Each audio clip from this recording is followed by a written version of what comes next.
بعد فتح مكة ودخول الناس في دين الله أفواجا، فرض الله الحج على الناس في السنة 9 للهجرة، فعزم النبي صلى الله عليه وسلم على الحج.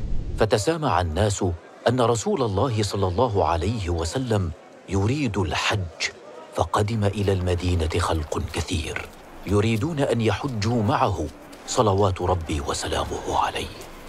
خرج رسول الله صلى الله عليه وسلم من المدينة في 25 من ذي القعدة في السنة 10 للهجرة، حتى بلغ ذي الحليفة، فاغتسل وأحرم، ثم أهل بالحج والعمرة، وواصل السير إلى مكة وهو يلبي: لبيك اللهم لبيك. دخل النبي مكة نهارا، فلما دخل المسجد الحرام طاف بالبيت وسعى بين الصفا والمروة، وأقام مع أصحابه بمكة 4 أيام.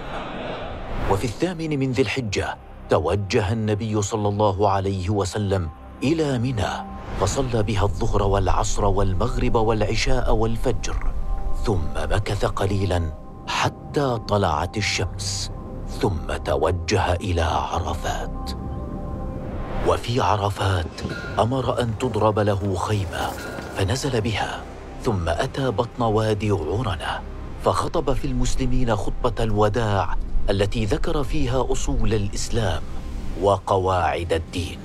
كان من أهم ما جاء فيها: إن دماءكم وأموالكم حرام عليكم، ألا كل شيء من أمر الجاهلية تحت قدمي موضوع. اتقوا الله في النساء، فإنكم أخذتموهن بأمان الله. تركت فيكم ما إن اعتصمتم به لن تضلوا أبدا، كتاب الله. ثم قال: وأنتم تسألون عني فما أنتم قائلون. قالوا: نشهد أنك قد بلغت وأديت ونصحت. فقال: اللهم اشهد، اللهم اشهد، اللهم اشهد.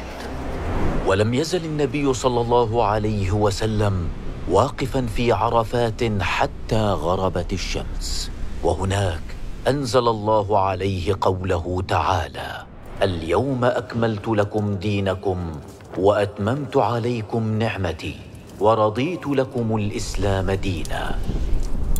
ثم أفاض من عرفات حتى أتى المزدلفة، فصلى بها المغرب والعشاء، وبقي حتى أسفر الصبح، ثم توجه إلى منى وهو يلبي. فلما وصل منى رمى جمرة العقبة 7 حصيات يكبر مع كل حصى. في منى خطب في الناس، ثم انصرف فنحر بيده 63 ناقة، ثم أمر عليا أن يكمل 100، ثم حلق رأسه وقسم شعره بين من حوله من الناس، ثم أفاض إلى مكة فطاف طواف الإفاضة، ثم رجع إلى منى في نفس اليوم، فبات بها بقية أيام التشريق.